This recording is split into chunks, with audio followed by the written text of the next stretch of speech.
चलिए, तो अब बात करते हैं हम लोग थ्योरीज ऑफ ऑर्गेनिक इवोल्यूशन की। मतलब किस तरीके से ये ऑर्गेनिक इवोल्यूशन हुआ और इसके लिए कई साइंटिस्ट ने अपनी अपनी थ्योरीज दी।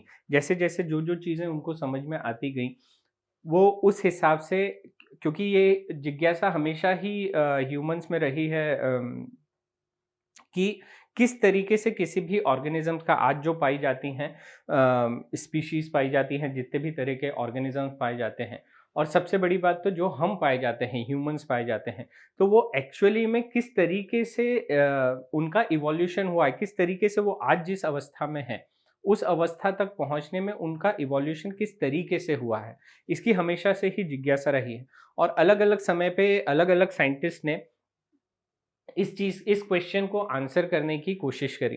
तो सबसे पहले अगर हम बात करें थ्योरीज ऑफ ऑर्गेनिक इवोल्यूशन की, हम लोगों ने ये चीज़ शुरुआत में भी देखी थी कि अर्थ की कैसे उत्पत्ति हुई। अर्थ पे ये जो लिविंग थिंग्स हैं, लिविंग ऑर्गेनिजम्स हैं, इनकी कैसे उत्पत्ति हुई, इसके भी आंसर्स कई लोगों ने देने की कोशिश करी थी। उसी तरीके से ये जो इवोल्यूशन है किस तरीके से चलता है, इसकी भी कई सारी थ्योरीज बन के उभर के अलग अलग समय पे आई।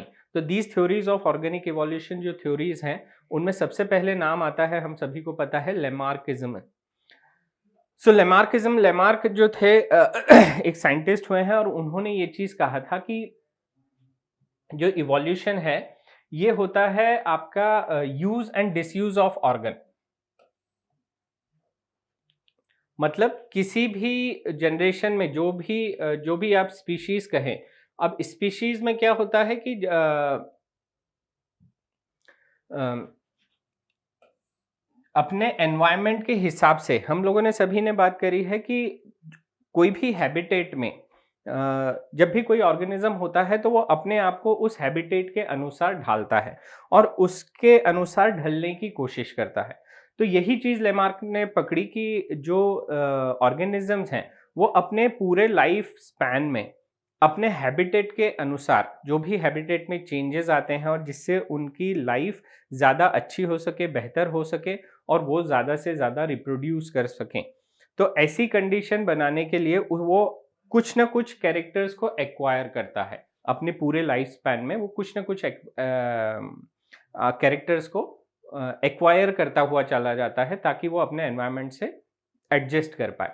अब ये जो कैरेक्टर्स वो एक्वायर करता है, वो अपने आने वाली जनरेशन में उसके जो आप कहें कुछ फैक्टर्स कहें या ऐसी चीज़ें कहें कि वो उन सारी चीज़ों को अपने आने वाली प्रोजेनी में, आने वाली जनरेशन में उनको ट्रांसफ़र करता चला जाता है उन कैरेक्टर्स को। और ये जैसे-जैसे कैरेक्टर्स एक्यूमुलेट हो जाते हैं तो एक नई स्पीशीज़ का या जो ऑर्गेनिज़्म है वो धीरे-धीरे इवॉल्व होता चला जाता है। तो इसका सबसे अच्छा एग्ज़ाम्पल उन्होंने जो लिया था वो चीज़ सभी को पता है कि जो जिराफ होते हैं, ऑस्ट्रेलिया में जो जिराफ पाए जाते हैं, उनका इन्होंने ज़िक्र किया था और उसका बताया था कि किस तरीके से जो जिराफ हैं, वो नॉर्मल से जो हिरन टाइप के एनिमल्स होते थे, डियर टाइप के एनिमल्स होते थे, जो छोटे होते थे, जिनकी गर्दन छोटी होती थी, लेकिन वो यूज़ एंड डिसयूज़ के कारण वो किस तरीके से इवॉल्व होते चले गए। तो इसका जो भी ज़िक्र था, वो इन्होंने अपनी बुक जो फिलॉसफी ज़ूलॉजिक ये वाली बुक थी, इसमें उन्होंने इस चीज़ का ज़िक्र किया है। तो इनकी जो थ्योरी थी उसके जो मुख्य पॉइंट थे, जो चीज़ें थी कि tendency to increase in size. कोई भी जो ऑर्गेनिज़्म है इस पृथ्वी पे पाए जाते हैं, उनमें सबसे बड़ी टेंडेंसी होती है कि वो अपनी पॉपुलेशन को बढ़ाना चाहते हैं और वो हमेशा ही ये चीज़ में लगे रहते हैं कि उनकी पॉपुलेशन ज़्यादा से ज़्यादा बढ़े। और सेकंड पॉइंट था कि डायरेक्ट इफ़ेक्ट ऑफ एनवायरनमेंट। कोई भी प्रोजेनी है, कोई भी स्पीशीज़ है, तो वो अपने उसके ऊपर सारा का सारा जो एनवायरनमेंट है, पूरा एनवायरनमेंट जो है, उस पे डायरेक्ट इफ़ेक्ट डालता है। जो अभी हम लोगों ने बात करी कि जो ऑर्गेनिज़्म है अपने एनवायरनमेंट के हिसाब से अपने आप को अडॉप्ट करने की कोशिश करते हैं। सेकंड थर्ड चीज़ है use and disuse of organs. जो अभी हम आगे बात करेंगे, जिराफ का एग्जाम्पल लेंगे, तब हम ये बात करेंगे कि किस तरीके से यूज़ एंड डिसयूज़, कोई भी ऑर्गन को ज़्यादा यूज़ करने से वो डेवलप हो जाता है और कोई भी ऑर्गन को अगर आप कम यूज़ करेंगे तो वो चीज़ अंडर डेवलप्ड रह जाती है। और ये चीज़ तो हम लोगों ने खुद ने भी एक्सपीरियंस करी होगी कि अगर आप किसी पर्टिकुलर मसल्स का ज़्यादा उपयोग करते हैं तो वो मसल्स जो हैं वो हमारी डेवलप होती चली जाती है। वहीं अगर हम किसी चीज़ का उपयोग ना करें तो वो चीज़ जो वो मसल्स होती हैं जो हमारी, वो धीरे-धीरे कमज़ोर हो जाती हैं। तो यही जो थीम था वही चीज़ है कि use and disuse of organ. जैसे-जैसे आप किसी पर्टिकुलर ऑर्गन का उपयोग ज़्यादा करेंगे, वो ज़्यादा अच्छा डेवलप होता चला जाएगा। Inheritance of acquired character. अब जो हम लोगों ने बात करी use and disuse of organs, Lamarck का ये कहना था कि ये जो आप कैरेक्टर्स डेवलप करते हैं, एक्वायर करते हैं अपने लाइफ स्पैन में, यही जो कैरेक्टर्स हैं वो इनहेरिट कर दिए जाते हैं आगे आने वाली प्रोजेनी में। अब इसके जो एग्जाम्पल इन्होंने दिए थे, जो हम लोगों ने बात करी कि इनके जो एग्जाम्पल थे, तो सबसे अच्छा एग्जाम्पल जो इन्होंने दिया था और सबसे फेमस जो एग्जाम्पल है, जो हम लोगों ने कई बार देखा भी होगा, कि जो अफ्रीकन जिराफ हैं,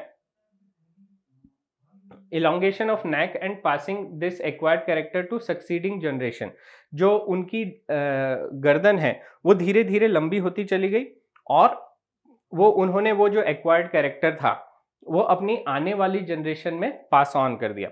वहीं जैसे स्नेक्स हुए तो gradual degradation and disappearance of limbs. अब जो स्नेक्स हैं वो उनकी जो हैबिटेट है वो बरो में रहने की है, बिल बना के जमीन के अंदर, तो उनके जो लिम्स थे वो उनके लिए प्रॉब्लमेटिक हुआ करते थे और धीरे धीरे वो उनके लिए उपयोगी रहे नहीं, उनका इस्तेमाल वो लोग करते नहीं थे, तो उसके कारण उनका धीरे धीरे वो चीज़ डिसअपियर होती चली गई और वो एक जनरेशन से दूसरी जनरेशन में ये कैरेक्टर को पास ऑन करते चले गए, जो उन्होंने अपने जीवन काल में एक्वायर किया था। तो ये इनके बेसिस थे और ये उनके कुछ एग्जाम्पल हैं।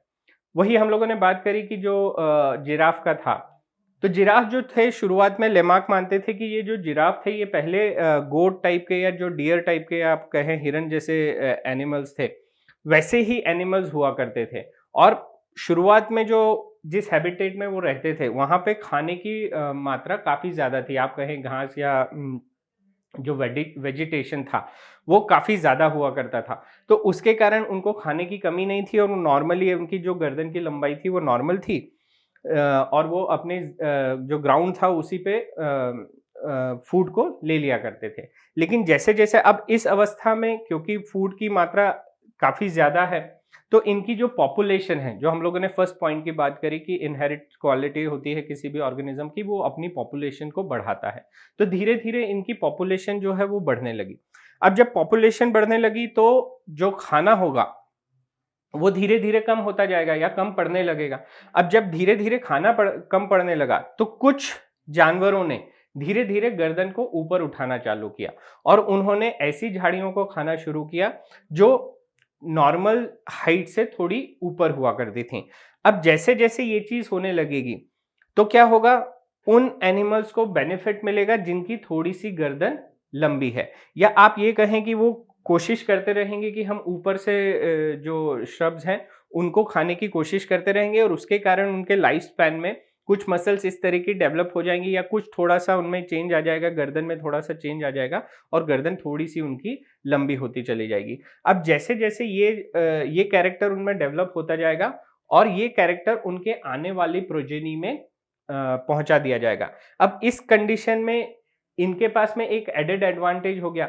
एडेड एडवांटेज होने के कारण ये लोग अपनी पॉपुलेशन को बढ़ाना शुरू करेंगे। जब ये अपनी पॉपुलेशन को बढ़ाएँगे, तो इनका भी जो फूड है वो चीज़ कम होती चली जाएगी। अब ये चीज़ कम होती चली जाएगी तो इसी जनरेशन में कुछ और ऑर्गेनिज़म्स होंगे जो अपनी गर्दन को और थोड़ा-सा लंबा करेंगे। लंबा करके और ऊँचे पेड़ों को खाने की कोशिश करेंगे और इस तरीके से ये एक सतत प्रक्रिया चलती जाएगी और जो पॉपुलेशन है उसमें इस तरीके के जो लंबी गर्दन का जो एक कैरेक्टर है वो एक्वायर करता चला जाएंगे, हर जनरेशन में वो कैरेक्टर को और एनहेंस करके एक्वायर करते चले जाएंगे और इस तरीके से ये जो गर्दन है वो लंबी और लंबी और लंबी होती चली जाएगी और इस तरीके से ये जो जिराफ हैं उनकी उत्पत्ति हुई और ये जो उनकी गर्दन है वो इतनी ज्यादा लंबी हो गई। तो ये जो एग्जाम्पल है ये बड़ा सा कॉमन सा एग्जाम्पल है जो यूजुअली लेमार्क ने दिया था और ये यूजुअली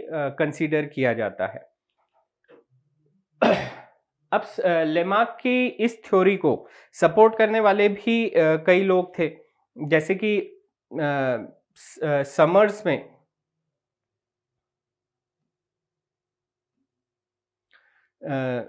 समर ऑन रैट, मतलब जो गर्मी का मौसम होता है, या आप कहें टेम्परेचर का, तो रैट्स के ऊपर टेम्परेचर का क्या असर होता है, उनमें किस तरीके से कैरेक्टर्स को एक्वायर कर लिया जाता है, उसका एक बहुत अच्छा एग्जाम्पल है जो लेमार्क के चीज़ को सपोर्ट करता है। जैसे जो हॉट एनवायरनमेंट के रैट्स होते हैं, उनके जो टेल और ईयर पिन्ना होते हैं वो एनलार्ज होते हैं। वहीं अगर हम बात करें कोल्ड एनवायरनमेंट के, तो उनके टेल और ईयर पिन्ना जो होते हैं वो शॉर्ट होते हैं, क्योंकि वहाँ पे उनको अपनी बॉडी की हीट को सेव करके रखना पड़ता है, तो जो उनके टेल और एयर पिन्ना होंगे वो छोटे हो जाएंगे ताकि सरफेस एरिया कम हो जाए और बॉडी की हीट जो है वो ज़्यादा से ज़्यादा रेडिएट ना हो पाए, या ये कहें कि बॉडी की हीट को हम बचा के रख पाए। वहीं एक जो हॉट एनवायरनमेंट के रेट्स होंगे, उनमें ये चीज़ बड़ी पाई जाएगी, सरफेस एरिया बड़ा होगा ताकि हम बॉडी की हीट को ज़्यादा से ज़्यादा रेडिएट कर पाएँ। तो ये कुछ एग्ज़ाम्पल्स थे जो लेमार्क की थ्योरी को सपोर्ट किया करते थे। लेकिन धीरे-धीरे जैसे-जैसे चीज़ें आगे बढ़ी, तो कई सारे साइंटिस्ट आए और उन्होंने ये जो लेमार्क की थ्योरी थी, इसको डिसअप्रूव करना शुरू कर दिया। तो एक साइंटिस्ट हुए हैं वाइज़मैन। अ, इन्होंने जर्म प्लाज्म की थ्योरी दी थी और उससे इन्होंने इस चीज को डिसअप्रूव किया था। So germ plasm theory given by Weismann in order to disprove the theory of use and disuse और इनहेरिटेंस ऑफ एक्वायर्ड कैरेक्टर।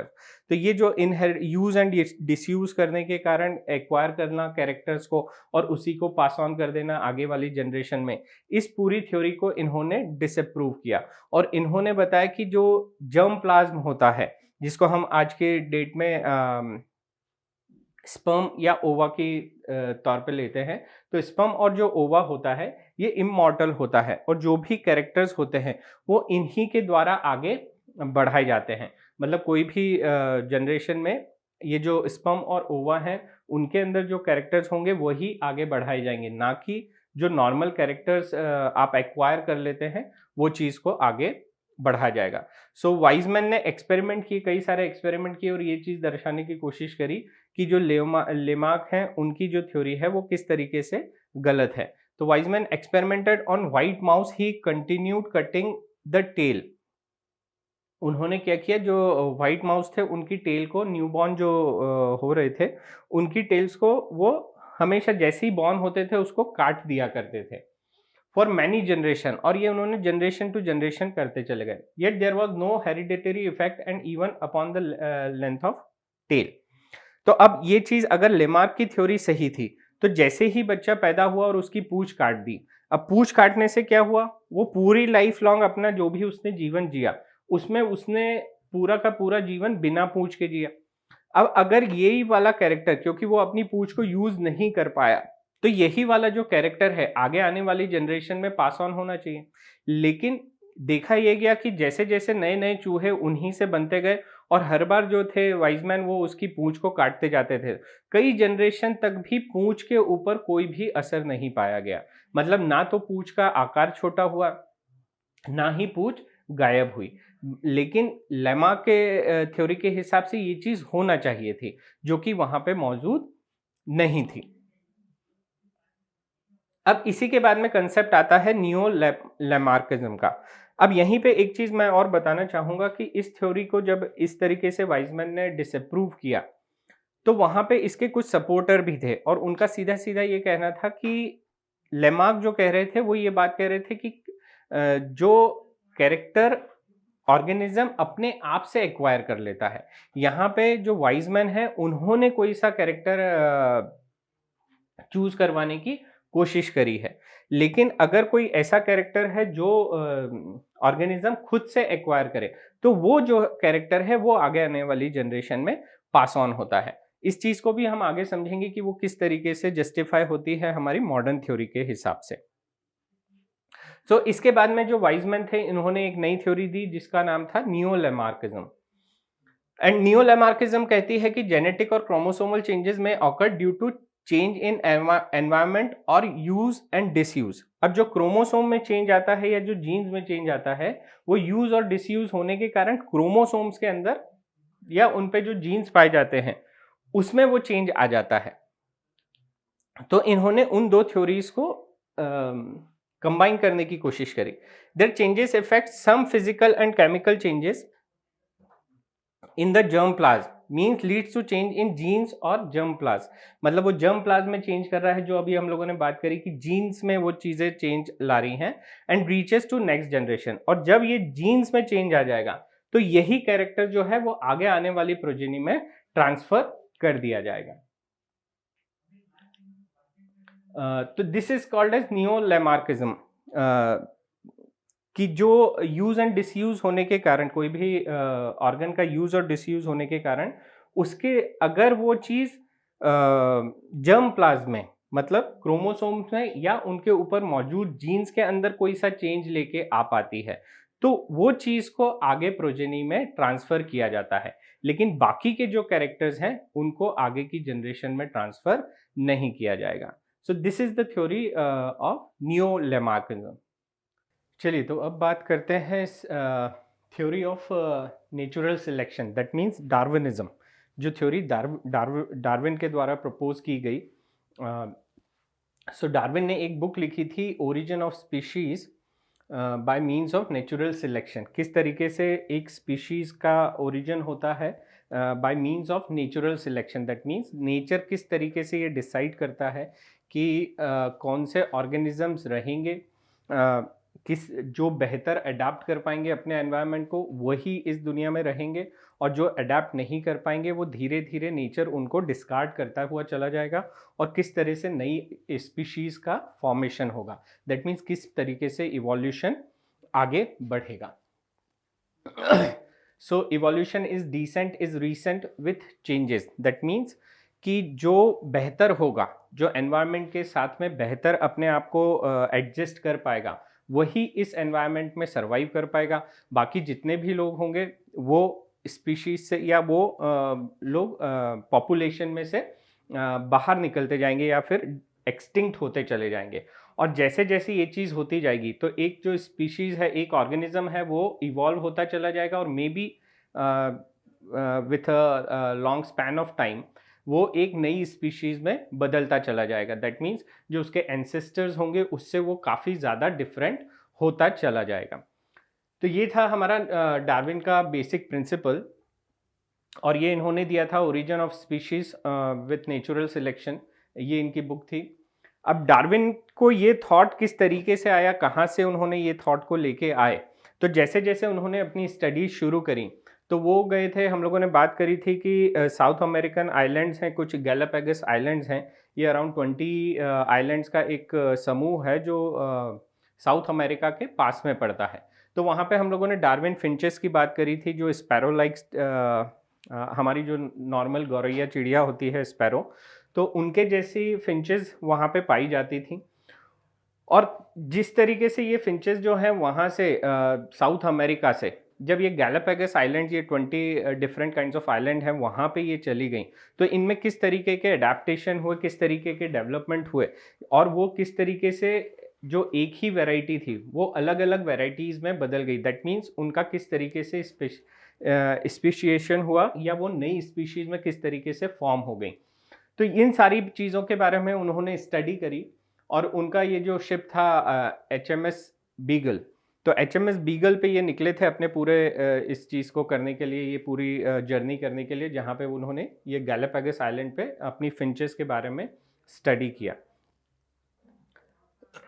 अब डार्विन के क्या क्या ऑब्जर्वेशंस थे, तो existing living forms share similarities to varying degrees not only among themselves but also with life form that existed millions of years ago. That means जो बहुत साल पहले, जो हम लोगों ने अभी तक एवोल्यूशन में बात करी है कि जो हमारे एंसेस्टर्स हैं उनसे भी जो आज के ऑर्गेनिजम्स हैं उनकी कई तरह की सिमिलैरिटीज हमको देखने को मिलती हैं। That means existing living form share similarities to varying degree not only among themselves, केवल खुद में ही नहीं, आपस में ही नहीं, but with life forms that are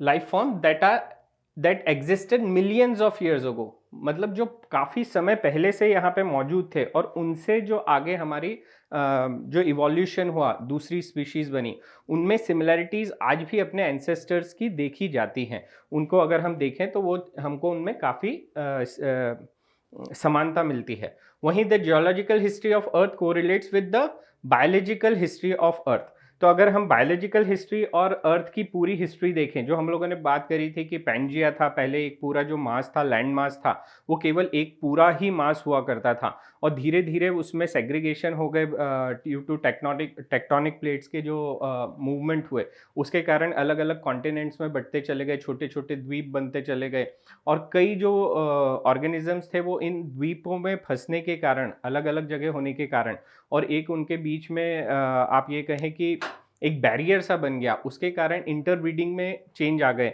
वो इंटरब्रीड नहीं कर पाए तो नई नई स्पीशीज बनी। तो जियोलॉजिकल डिस्ट्रीब्यूशन जैसे जैसे अर्थ अपना इवॉल्व होती चली गई, वैसे जो है आपकी, मतलब जैसे जैसे जियोग्राफी इवॉल्व होती चली गई, वैसे वैसे ही बायोलॉजिकल जो चीज़ें थी, बायोलॉजिकल इवोल्यूशन था, वो भी उसी के साथ साथ में चलता रहा। तो ये ऑब्जर्वेशंस थे कुछ डार्विन्स के। तो बेसिक कंसेप्ट ऑफ डार्विनिज्म की अगर हम बात करें कि ये किसके ऊपर स्टैब्लिश्ड है, जैसे हमने लेमार्क की बात करी थी यूज एंड डिसयूज की, तो वैसे ही अगर हम डार्विनिज्म की बात करें कि डार्विनिज्म जो पूरा कंसेप्ट है नेचुरल सिलेक्शन का, तो वो किन चीज़ों के ऊपर आधारित है। तो उसमें सबसे पहले आता है ओवर प्रोडक्शन। वही बात जो लेमार्क ने भी मानी थी और जो अधिकतर थ्योरिस्ट मानते हैं, और जो हकीकत भी है कि जो भी पॉपुलेशन, जो भी ऑर्गेनिज्म है, उसका बेसिकली फंडा यही है, बेसिकली वो इस दुनिया में है ही इसीलिए ताकि वो अपनी आबादी को बढ़ा सके। जो भी यहाँ पे फिटेस्ट है वो अपनी आबादी को रिप्रोड्यूस करके बढ़ाएगा और ज़्यादा से ज़्यादा बढ़ाएगा। तो हर एक ऑर्गेनिज्म में ये कैपेबिलिटी होती है कि वो अपनी पॉपुलेशन को ज़्यादा से ज़्यादा बढ़ा पाए। फिर जब वो ये चीज़ें अचीव करता है, जब उसकी पॉपुलेशन बढ़ती है, तो स्ट्रगल फॉर एग्जिस्टेंस बनता जाता है। मतलब उसी इंटर स्पीशीज की अगर हम बात करें, उसी सेम स्पीशीज में जब पॉपुलेशन ज़्यादा बढ़ जाती है तो ये क्योंकि सरवाइव करने के लिए फूड की आवश्यकता होगी, रहने की आवश्यकता होगी, और जैसे जैसे पॉपुलेशन बढ़ेगी तो इन चीज़ों की कमी होना जायज़ है। जैसे जैसे ये चीज़ें कमी बढ़ती जाएगी, वैसे वैसे उनका स्ट्रगल होता जाएगा अपने आप को एग्जिस्ट करने का, मतलब कहीं पे भी पाए जाने का उनमें स्ट्रगल बढ़ता जाएगा। अब यहीं से चीज़ आती है कि जो फिट होगा वो सरवाइव कर पाएगा। अगर हम इंटर स्पीशीज़ की बात करें तो ये चीज़ इंटर स्पीशीज़ में देखी जाएगी। उसके बाद में उसी हैबिटेट में जो दूसरे ऑर्गेनिजम्स रहते हैं, उनसे भी उनको कम्पीट करना पड़ेगा for the food, for shelter, इन सब चीज़ों के लिए। कुछ उनके प्रेडेटर्स होंगे, उनसे उनको सामना करना पड़ेगा। तो हमेशा हर समय पे ये चीज़ रहेगी कि जो एक पर्टिकुलर ऑर्गेनिज्म है उसको अपने एग्जिस्टेंस के लिए स्ट्रगल करते ही रहना पड़ेगा, निरंतर स्ट्रगल रहेगा और वो अपने सर्वाइवल की कोशिश करता रहेगा। और इस सर्वाइवल में जो सबसे ज़्यादा फिट होगा वही सर्वाइव आगे कर पाएगा। जो फिट नहीं होगा वो धीरे धीरे स्पीशीज से एक्सटिंक्ट होने लगेगा, वो ऑर्गेनिज्म धीरे धीरे एक्सटिंक्ट होने लगेगा। Variations and heredity. Variations and heredity that means कि जो वेरिएशन, या आप कहें कि कुछ कैरेक्टर्स जो हैं जो पुरानी जनरेशन से नई जनरेशन में आते रहते हैं, दैट इज़ द हेरिडिटी। और उन्हीं के अंदर कुछ ना कुछ वेरिएशंस होते हैं। जो चीज़ हमारे लेमार्क ने कही थी कि जो एक्वायर्ड कैरेक्टर होते हैं वो आगे पास ऑन हो जाते हैं, तो इसी तरीके से जो डार्विन थे उन्होंने भी ये माना कि हाँ, कुछ ऐसे कैरेक्टर्स होते हैं, कुछ ऐसे वेरिएशंस होते हैं जो नेचर सिलेक्ट करता जाता है और वो आगे पास ऑन आगे वाली जनरेशन में होते जाते हैं। अब अगर ये पॉजिटिव वेरिएशंस हैं, मतलब किसी को स्पीशीज को फायदा पहुंचाते हैं, तो वो एक्यूमुलेट होके आगे पास ऑन होते जाते हैं और उसी तरीके से जो ऑर्गेनिज्म है उसमें इवोल्यूशन होता चला जाता है। अब ये बात कहाँ तक, किस हद तक सही है, कैसी है, वो चीज़ अगर आगे आने वाले समय में, आगे आने वाली स्लाइड्स में हम लोग इसको समझने की और कोशिश करेंगे। अब natural selection and survival of the fittest, जो चीज़ हम लोगों ने बात करी कि नेचर जो सबसे फिट ऑर्गेनिज्म होगा एक ही स्पीशीज में, उसको सिलेक्ट करेगा आगे सरवाइव करने के लिए, और ये नेचर अपने आप करता चला जाता है। जो बेटर नहीं होगा, जो अपना जो अडाप्ट नहीं कर पाएगा, या जो नेचर के साथ में कॉपरेट करके आगे बढ़ने की क्षमता नहीं रखेगा, वो धीरे धीरे हमारा ऑर्गेनिज्म एक्सटिंक्ट होता चला जाएगा। ओरिजिन ऑफ न्यू स्पीशीज, और जो बच जाएंगे अब उनमें जो वेरिएशंस होंगे वो अगर पॉजिटिव वेरिएशंस हैं तो आने वाली प्रोजेनी में वही सारे वेरिएशंस देखने को मिलेंगे। जब वो इंटरब्रीड करेंगे तो वही वाले कैरेक्टर्स जो हैं वो आगे बढ़ते हुए चले जाएंगे और इसी तरीके से एक जो है नई स्पीशीज का फॉर्मेशन होगा।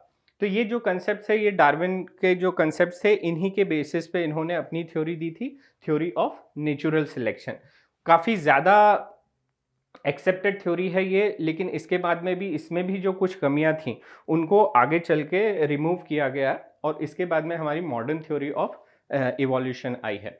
अब जो डार्विन थे उनका काफ़ी सारा जो वर्क है वो आप कहें कि इन्फ्लुएंस थे थॉमस मैल्थस जो थे, एक और साइंटिस्ट थे, इकोनॉमिस्ट कहें आप, मैथमेटिशियन इकोनॉमिस्ट कहें, तो उनके ऊपर उनका जो वर्क था उससे ये काफ़ी ज़्यादा प्रभावित थे। जैसे कि जो थॉमस माल्थस थे उन्होंने पॉपुलेशन किस तरीके से ग्रो करती है और किस चीज़ों पे किन चीज़ों पे किन चीज़ों पे डिपेंडेंट होती है उस चीज़ का उन्होंने जिक्र किया था अपनी कुछ राइटिंग्स में, एसेज ऑन पॉपुलेशन, इनके ऊपर उन्होंने ये चीज़ बताई थी। तो उन्होंने ये चीज़ बताई थी कि जो पॉपुलेशन ग्रो करती है वो ग्रो करती है एक्सपोनेंशियली। दैट मीन्स आप लोगों को ज्योमेट्रिकल प्रोग्रेशन पता ही होगी कि जो दो से 4 बनेंगे, 4 से 8 बनेंगे, 8 से 16, 16 से 32, इस तरीके से पॉपुलेशन जो है वो ग्रो करती है। लेकिन वहीं अगर हम बात करें रिसोर्सेज की, तो रिसोर्सेज जो होते हैं वो लिमिटेड होते हैं। आज भी अगर आप समझें, जब हम बात करते हैं आज के समय की और इस समय पे हम लेते हैं तो हर कोई ये बात करता है कि जो ह्यूमंस हैं, ह्यूमंस की पॉपुलेशन काफ़ी ज़्यादा अर्थ पे बढ़ गई है और उस हिसाब से जो फूड का प्रोडक्शन है वो उस हिसाब से नहीं है, तो आगे जाके इस चीज़ का स्ट्रगल बनता ही चला जाएगा। तो अभी हम यही बात करें कि जो रिसोर्सेज होते हैं वो लिमिटेड होते हैं। दैट मीन्स जब पॉपुलेशन ज्योमेट्रिकल प्रोग्रेस करती है तो वहीं जो रिसोर्सेज हैं वो अर्थमेटिकल प्रोग्रेशन के हिसाब से बढ़ते हैं। दैट मीन्स 2 + 2 4 होगा, 4 में 2 जोड़ेंगे तो फिर आएगा 6, 6 में 2 जोड़ेंगे तो आएगा 8। तो जो रिसोर्सेज हैं वो इस हिसाब से बढ़ते हैं और जो पॉपुलेशन है वो ज्योमेट्रिकल प्रोग्रेशन में बढ़ती है। तो हमेशा जैसे ही पॉपुलेशन बढ़ना शुरू होती है तो शुरुआत में जो रिसोर्सेज और पॉपुलेशन का एक मैच रहता है, लेकिन वो धीरे धीरे जैसे जैसे पॉपुलेशन बढ़ती जाएगी वो जो गैप है वो ज़्यादा बढ़ता चला जाएगा। जैसे जैसे ये गैप बढ़ता चला जाएगा स्ट्रगल आएगा पॉपुलेशन के अंदर ही, ऑर्गेनिजम्स के अंदर एक स्ट्रगल रहेगा सरवाइव करने का, क्योंकि रिसोर्सेज कम होते जा रहे हैं। ये चीज़ हम लोगों ने कई प्रजातियों में ये चीज़ देखी भी गई है। जैसे कि आप लोगों ने कई बार जिक्र किया होगा या ये चीज़ देखी होगी कि शेरों के बीच में तो जो मेन मुखिया होता है शेर और कई सारी शेरनियाँ होती हैं। जब शिकार होता है तो शिकार सबसे पहले खाया जाता है झुंड के मुखिया के द्वारा, क्योंकि वो सबसे ज़्यादा ताकतवर है, आप ये कहें कि वो सबसे ज़्यादा फिट है। वो जब उस चीज़ को खा लेता है तो फिर जैसे जैसे धीरे धीरे आगे आगे बढ़ते जाते हैं उनमें से जो फिर उससे कम पावरफुल होगा उसको मिलेगा और ऐसे करके पूरा प्राइड में ये चीज़ इस तरीके से डिस्ट्रीब्यूट होगी। तो इन द सेम वे जो सबसे कमज़ोर व्यक्ति होगा उसको रिसोर्सेज प्रॉपरली मिल नहीं पाएंगे। जब वो उसको प्रॉपर रिसोर्सेज नहीं मिल पाएंगे तो वो धीरे धीरे धीरे धीरे कमज़ोर होता चला जाएगा और सरवाइव नहीं कर पाएगा। तो ये जो वर्क था इनका थॉमस मैल्थस का, इसके ऊपर काफ़ी सारा डार्विनिज्म इस चीज़ को पढ़ रहे थे और उनकी भी जो ये नेचुरल सिलेक्शन की जो उन्होंने थ्योरी दी वो इन्हीं के बेसिस पे इससे काफ़ी ज़्यादा इन्फ्लुएंस्ड रही। Nature keeps control check on population size which are hence nearly stable. अब यही बात हम लोगों ने करी कि जैसे जैसे ये गैप बढ़ता जाएगा रिसोर्सेज और पॉपुलेशन के बीच में बढ़ता जाएगा तो जो पॉपुलेशन है वो धीरे धीरे नेचर उसको कंट्रोल कर लेगा, क्योंकि रिसोर्सेज उतने मिलेंगे नहीं तो पॉपुलेशन एक हद से ज़्यादा बढ़ नहीं पाएगी या सर्वाइव नहीं कर पाएगी। तो हमेशा ये जो बैलेंस है वो हमेशा बरकरार रह जाएगा। Nature keeps control check on population size which are hence nearly stable, और एक इक्विलिब्रियम सा बन जाएगा रिसोर्सेज के बीच में और पॉपुलेशन के बीच में। अब बात करते हैं डार्विन्स के पोस्टुलेट्स की। तो variations are small and directional. जो डार्विन थे उन्होंने कहा कि जो वेरिएशंस होते हैं एक पॉपुलेशन में हमको जो डिफरेंसेस दिखते हैं वो वेरिएशंस जो होते हैं वो छोटे छोटे होते हैं और डायरेक्शनल होते हैं। दैट मीन्स वो हमेशा उनका जो डायरेक्शन होता है वो हमेशा बेटरमेंट की तरफ होता है। वही वेरिएशन सर्वाइव करते जाएंगे जो पॉपुलेशन को सर्वाइव करने में मदद करते जाएंगे। दैट मीन्स वो हमेशा इवोल्यूशन की तरफ पॉजिटिव डायरेक्शन में बढ़ते जाएंगे। तो वेरिएशंस आर स्मॉल, छोटे छोटे वेरिएशंस होंगे, एक लंबे समय में generation to generation, generation to generation ये वेरिएशंस इकट्ठे होते जाएंगे और एक नई पॉपुलेशन का, एक नई स्पीशीज का फॉर्मेशन होगा, या आप कहें तो इवोल्यूशन होता चला जाएगा। So variations are small and directional and evolution for Darwinism was a gradual process. तो डार्विन ने ये चीज मानी कि जो ये इवोल्यूशन की प्रोसेस है ये ग्रेजुअल है, ये स्पॉन्टेनियस नहीं है कि किसी दिन एक बहुत बड़ा चेंज हो जाए या जो पॉपुलेशन है, जो ऑर्गेनिजम्स हैं वो उनकी स्पीशीज में कुछ ऐसे वेरिएशंस आ जाएं कि अचानक से जो नए जनरेशन आए वो पेरेंट जनरेशन से काफ़ी ज़्यादा डिफरेंट हो और एक नई ही स्पीशीज के फॉर्म में बढ़ने लगे। तो ये जो चीज़ थी, इस चीज़ को डार्विन नहीं मानते थे। वो मानते थे कि जो वेरिएशंस हैं वो धीरे धीरे ग्रेजुअल प्रोसेस है, धीरे धीरे एक पॉपुलेशन में इकट्ठे होते जाते हैं, वो पास ऑन होते हैं अगली जनरेशन में अगर वो फ़ायदे का वेरिएशन है तो वो फिर से इकट्ठा होता चला जाएगा और फिर वो आगे पास ऑन कर दिया जाएगा। और इस तरीके से ये जो पूरी प्रोसेस होगी ये ग्रेजुअल होगी और डायरेक्शनल रहेगी। Darwin asserted that in a population exist variations which are heritable and which make resources utilization better for few will enable only those to produce and leave more progeny। अब उन्होंने यही चीज को बोला कि Darwin asserted that in a population exist variations हमेशा ही population में exist करते हैं और ये जब वेरिएशन एग्जिस्ट करते हैं तो ये पॉपुलेशन को बेहतर बनाते हैं सरवाइव करने के लिए, किसी जो भी रिसोर्सेज हैं उनको बेटर यूज करने के लिए। जैसे जैसे वो पॉपुलेशन में वो ऑर्गेनिजम्स बेटर यूज करेंगे उनकी पॉपुलेशन धीरे धीरे बढ़ती जाएगी, उनमें वो वेरिएशन जो है जिसके कारण उनको फायदा मिल रहा है वो वेरिएशन स्टेब्लिश हो जाएगा और स्टेब्लिश हो जाएगा तो उनका ये कहें कि इवोल्यूशन हो जाएगा या वो अपनी पुरानी स्पीशीज से एक डिफरेंट स्पीशीज की ओर बढ़ते चले जाएंगे।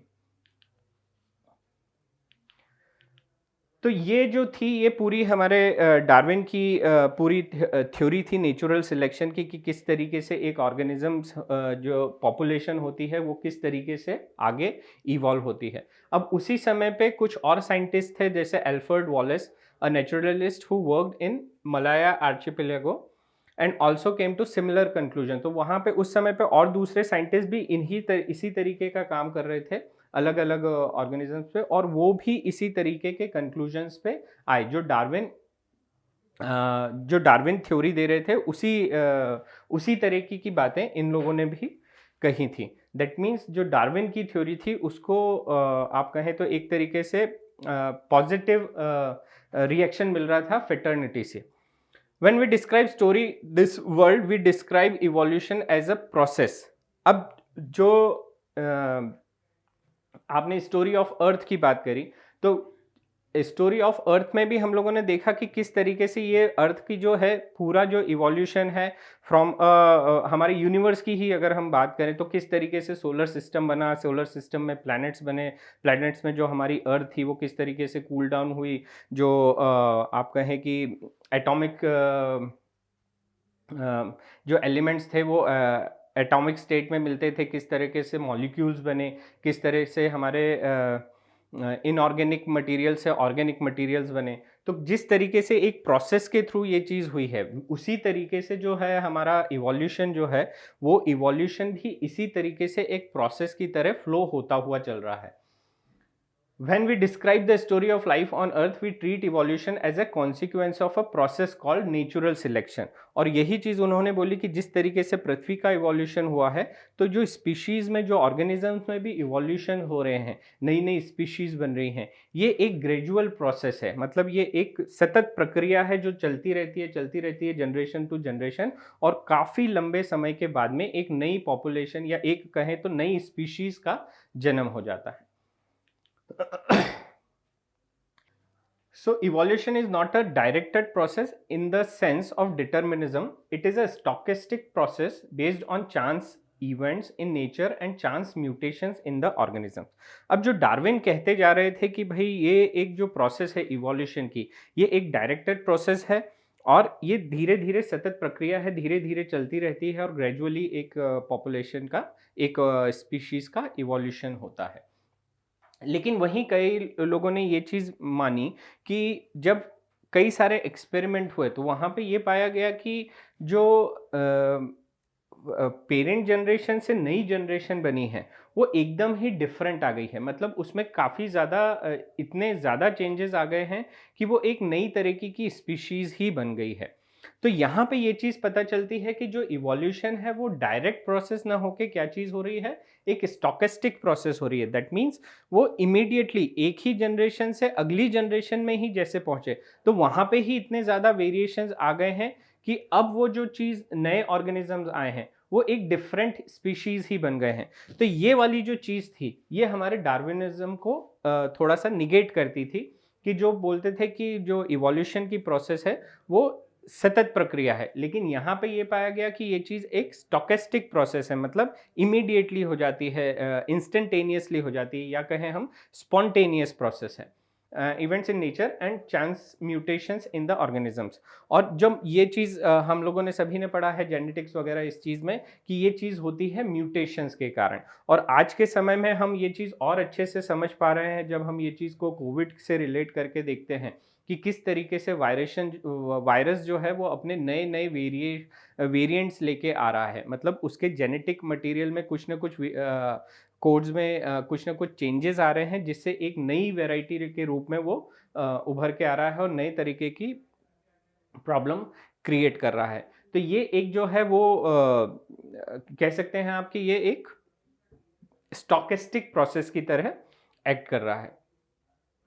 अब आर्टिफिशियल सिलेक्शन, ह्यूमंस ने भी इस चीज़ को करा है कि भाई नेचर के द्वारा ही ये चीज़ नहीं होती है, लेकिन ह्यूमंस के द्वारा भी, या हम सोच समझ के भी ये चीज़ कर सकते हैं कि कोई पर्टिकुलर कैरेक्टर को किसी पॉपुलेशन में किसी पर्टिकुलर कैरेक्टर को लेके इंटरब्रीडिंग करवाएं और एक नई स्पीशीज़ को बनवाने की कोशिश करें। सो ये जो प्रोसेस है ये तो एनिमल हस्बेंड्री में काफ़ी ज़्यादा उपयोग में करी जाती है, ताकि हम बेटर एनिमल्स को पा सकें हमारे डिज़ायर्ड चीज़ों के लिए। So by intense breeding program, man has created breeds that differ from other breeds.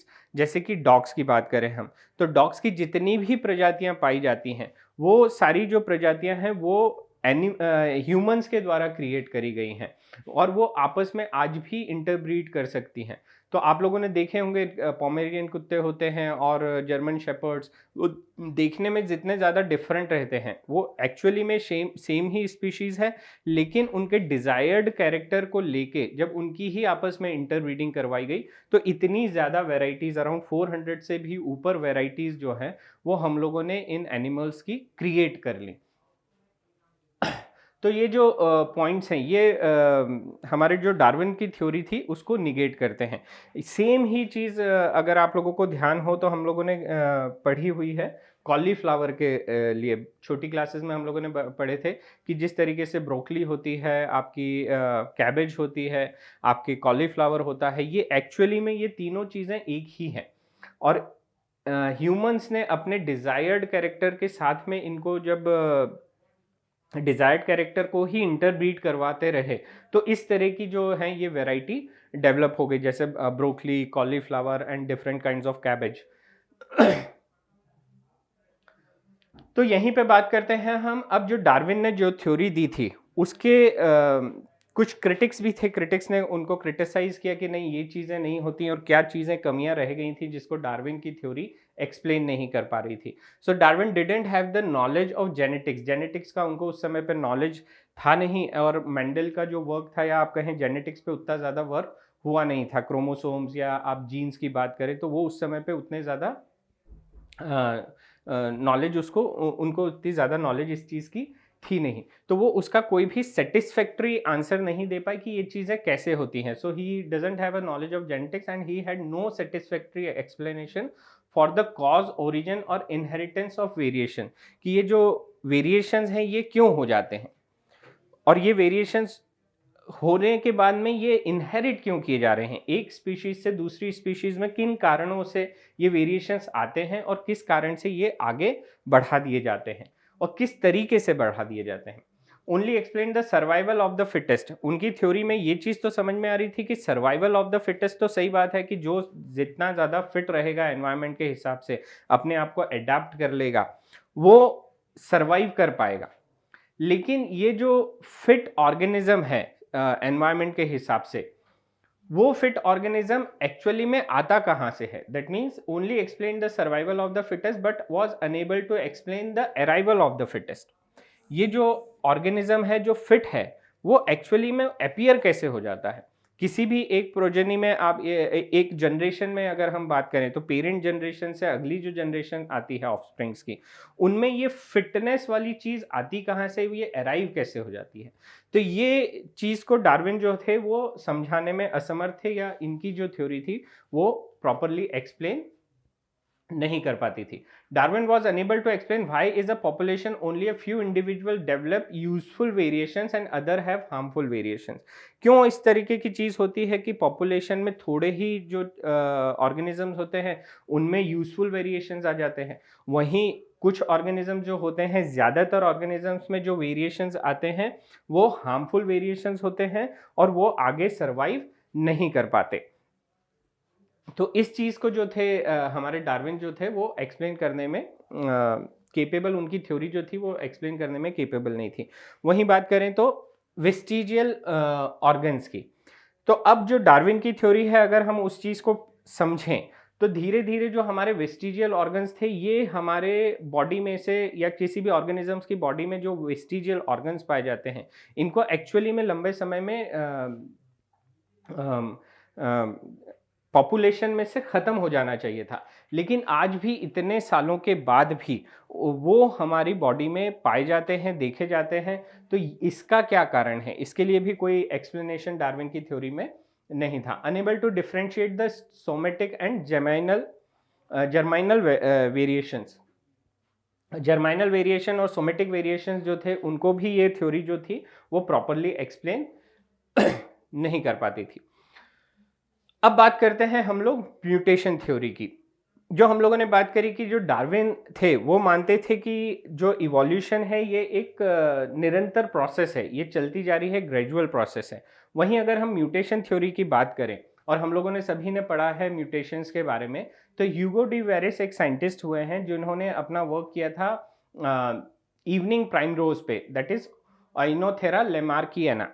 अब जब इन्होंने इनके ऊपर कुछ जेनेटिकल एक्सपेरिमेंट्स किए, दो पेरेंट्स जनरेशन, जो पेरेंट्स को आपस में इंटरब्रीड करवाया, और जब उन्होंने अगली जनरेशन को स्टडी किया तो उन्होंने ये पाया कि ये जो हमारा इवनिंग प्राइमरोज होता है, इसमें अगली जो जनरेशन आ रही है वो जनरेशन में एकदम ही जो कैरेक्टर हैं, जिस भी कैरेक्टर को ये पढ़ रहे थे उसके कैरेक्टर बिल्कुल ही डिफरेंट थे। मतलब वो अगर देखा जाए तो वो जो वेरिएशंस थे वो वेरिएशंस बहुत ही ज्यादा डिफरेंट थे अपने पेरेंट जनरेशन से। दैट मीन्स एक नई स्पीशीज का क्रिएशन हो गया था। तो कुछ माइनर वेरिएशंस थे, कुछ मेजर वेरिएशंस थे, और ये जो मेजर वेरिएशंस थे ये एक नई स्पीशीज को ही फॉर्म कर रहे थे। वापस से जब इन्होंने मेजर वेरिएशंस और माइनर वेरिएशंस को इंटरब्रीड करवाया तो अगली जनरेशन में फिर उन्होंने पाया कि भाई फिर से अगली जनरेशन जो आई है उसमें भी फिर से इस तरीके के वेरिएशंस देखने को मिल रहे हैं जो अपनी पुरानी पेरेंट जनरेशन से बिल्कुल ही डिफरेंट है।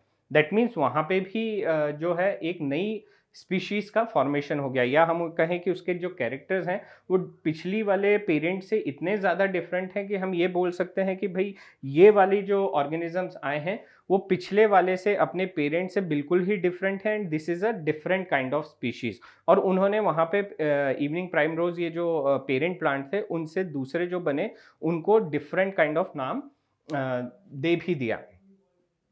तो यहाँ से वो एक ये कहें कि एक उस पे आए, उन्होंने इस चीज़ को, इस कंसेप्ट को डेवलप किया कि जो इवोल्यूशन है या किस तरीके से वेरिएशंस आते हैं, ये एक ग्रेजुअल प्रोसेस ना होके ये एक स्पॉन्टेनियस प्रोसेस है जो एक जनरेशन से दूसरी जनरेशन में कभी भी हो सकती है, and that too it's not directional. ये पॉजिटिव भी हो सकती है और निगेटिव भी हो सकती है। सो इन्होंने जो पाया था म्यूटेशंस होने के कारण, वो चीज़ देखी थी कि large differences arising suddenly in a population, एक पॉपुलेशन में बहुत ज़्यादा डिफरेंसेस अचानक से हो जाते हैं। एंड दीज और ये जो डिफरेंसेस आते हैं, जो हम लोगों ने अभी वेरिएशंस की बात करी, and these variations are inheritable, मतलब एक जनरेशन से दूसरी जनरेशन में कई सारे वेरिएशंस आ गए, अचानक से आ गए, म्यूटेशंस के कारण आ गए। वहीं फिर वो वाली जनरेशन जब आगे बढ़ी, उसके जब इंटरब्रीडिंग करवाई, तो अगली जो जनरेशन आई उसमें भी ये वेरिएशंस आ गए, और वो भी चीज़ क्या थी, इनहेरिटेबल थी, मतलब आगे बढ़ती चली जा रही थी। Leads to variations in DNA. और फिर इन्होंने ये चीज़ बात करी कि भाई ये जो वेरिएशंस आ रहे हैं ये म्यूटेशंस के कारण आ रहे हैं। म्यूटेशंस मीन्स ये जो वेरिएशंस हैं वो डीएनए के कारण हो रहे हैं, जो जेनेटिक मटेरियल है उसमें जो चेंज आ रहा है उस चीज़ के कारण ये चीज़ हो रही है। तो ये एस्टेब्लिश ह्यूगो डी वेरिस ने इस चीज़ को एस्टेब्लिश किया। So according to Hugo de Vries, mutation causes evolution and not the minor variations. तो जो हमारे डार्विन ने कहा था कि जो माइनर वेरिएशंस है धीरे धीरे धीरे धीरे ये इकट्ठे होते चले जाते हैं, और एक धीरे धीरे एक जो पॉपुलेशन है उसमें से एक नई स्पीशीज का इवोल्यूशन हो जाता है। लेकिन वहीं ह्यूगो डी वेरिस ने कहा कि म्यूटेशन कॉजेज इवोल्यूशन, जो इवोल्यूशन की प्रोसेस है उसमें मेजर हाथ जो है वो है म्यूटेशंस का, and it is a spontaneous process and not the minor variations. Mutations are random and directionless. तो जो बात हम लोगों ने करी कि जो म्यूटेशंस हैं वो रैंडम होते हैं, कभी भी हो सकते हैं, किसी भी जनरेशन में कभी भी हो सकते हैं। एक पेरेंट से जब ऑफस्प्रिंग बनती है तो वहाँ पे ये म्यूटेशंस होते हैं, कभी भी हो सकते हैं। एंड दीज आर डायरेक्शनलेस, मतलब ये कभी भी ऐसे नहीं होते कि जब भी म्यूटेशंस होंगे तो वो ऐसे ही होंगे कि वो एक एनवायरनमेंट को पॉजिटिवली अफेक्ट करें या एक पॉपुलेशन को पॉजिटिवली अफेक्ट करें ताकि वो अच्छे से सर्वाइव कर सके। वो म्यूटेशंस पॉजिटिव भी हो सकते हैं, मतलब किसी पॉपुलेशन के लिए फ़ायदेमंद भी हो सकते हैं, वहीं दूसरी तरफ वो नुकसानदायक भी हो सकते हैं, मतलब वो उस पॉपुलेशन को एक्सटिंक्ट भी करवा सकते हैं। So mutations are random and directionless while Darwinism variations are small and directional. और यही हमारे जो डार्विन थे ये मानते थे कि भाई जो जो वेरिएशंस आते हैं वो छोटे छोटे होते हैं और उनका एक डायरेक्शन होता है, दैट मीन्स वो हमेशा पॉजिटिव डायरेक्शन की तरफ चल रहे हैं ताकि जो बेहतर ऑर्गेनिज्म है वो सरवाइव करता हुआ चला जाए, या उसमें इस तरह के चेंजेस आए कि वो बेहतर अपने आप को एनवायरनमेंट में ढाल सके। Evolution for Darwin was gradual. जो हम लोगों ने बात करी कि इवोल्यूशन जो डार्विन के लिए था वो एक ग्रेजुअल प्रोसेस थी। While de Vries believed mutation cause speciation and hence called it saltation. और यही ह्यूगो डी वेरिस ने कहा कि जो ये इवोल्यूशन की प्रोसेस है ये ग्रेजुअल ना होते हुए साल्टेटरी मेथड है, मतलब जंप करती है, दैट मीन्स अचानक से हो जाती है। ऐसा नहीं होता कि एक जनरेशन से दूसरी जनरेशन में धीरे धीरे धीरे वेरिएशंस आता जाएगा और वो बढ़ेगी, बल्कि वेरिएशन अचानक से आएंगे और अचानक से ही एक नई स्पीशीज का फॉर्मेशन हो जाएगा। That means single step and large mutation. इसी चीज पे एक क्वेश्चन की बात कर लेते हैं। According to Hugo de Vries the mechanism of evolution is. तो मैकेनिज्म ह्यूगो डी वेरिस की बात करी है और इवोल्यूशन का मैकेनिज्म पूछा है। तो हम लोगों ने अभी बात करी कि ये कैसी मेथड है ह्यूगो डी वेरिस के अनुसार। ये मेथड है साल्टेटरी, दैट मीन्स अचानक से ये चीज हो जाती है। So answer is B. As per mutation theory given by Hugo de Vares, the evolution is a discontinuous phenomenon or saltatory phenomenon, that is saltation. तो यहाँ पे आप ये चीज़ देख सकते हैं कि अचानक से ही एक म्यूटेशन के कारण एक जो वैरायटी है उसमें बहुत ज़्यादा चेंज आता है, इतना ज़्यादा चेंज आ जाता है कि वो एक नई स्पीशीज़ भी बन सकती है। एक और क्वेश्चन है, variation caused by mutation as proposed by Hugo de Vries. अब ह्यूगो डी वेरिस ने जो variations caused by mutation, mutation के कारण जो वेरिएशन होते हैं वो ह्यूगो डी वेरिस के हिसाब से किस तरीके के थे? Random and directional, random and directionless, small and directional and small and directionless. So again the answer is B, random and directionless. According to Hugo de Vares, mutations are random and directionless. De Vares believed mutation caused speciation and hence called saltation. और उन्होंने ही ये चीज़ बोली थी कि mutation के कारण ही जो अलग अलग स्पीशीज़ हैं वो बनती हैं।